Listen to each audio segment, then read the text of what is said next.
আগরতলা হাওড়া নদী থেকে রমজান আলী নামে এক ব্যক্তির মরদেহ উদ্ধারকে ঘিরে এলাকা জুড়ে চাঞ্চল্যের সৃষ্টি হয়েছে। ঘটনার খবর পেয়ে পুলিশ ঘটনাস্থলে পৌঁছে মরদেহ উদ্ধার করে তদন্ত শুরু করেছে। পরিবারের দাবি, এটি কোনো স্বাভাবিক মৃত্যু নয়, বরং পরিকল্পিতভাবে রমজান আলীকে হত্যা করে তার মরদেহ নদীতে ফেলে দেওয়া হয়েছে। ঘটনার সুষ্ঠু তদন্ত করে দোষীদের দ্রুত গ্রেপ্তারের দাবি জানিয়েছেন পরিবারের সদস্যরা। পুলিশ জানিয়েছে, মৃত্যুর প্রকৃত কারণ জানতে তদন্ত শুরু হয়েছে। মরদেহ ময়না তদন্তের জন্য পাঠানো হয়েছে। ময়না তদন্তের রিপোর্ট এবং তদন্তের ভিত্তিতেই মৃত্যুর প্রকৃত কারণ সম্পর্কে নিশ্চিত হওয়া যাবে।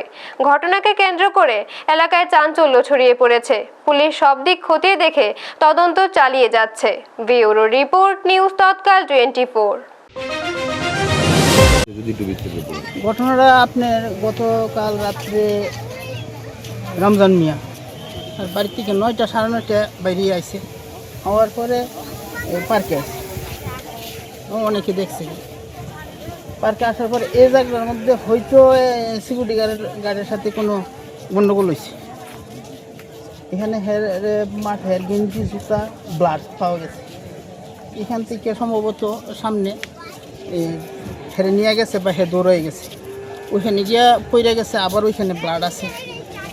তারপরে ওইখান থেকে হয়তো ফালাই দিছে বা দুইটার একটা কিছু হয়েছে। এখন লাশ পাওয়া গেছে। রাত্রে একটা ইনসিডেন্ট আমরা খবর পেয়েছি যে এখানে একজন লোক স্বাস্থ্য করা হয়েছিল, যে লোক ডুবে গেছে। নাম রমজান আলী, বাবার নাম দিলীপ মিয়া, লস্করপাড়া ওয়েস্ট প্রতাপগড়।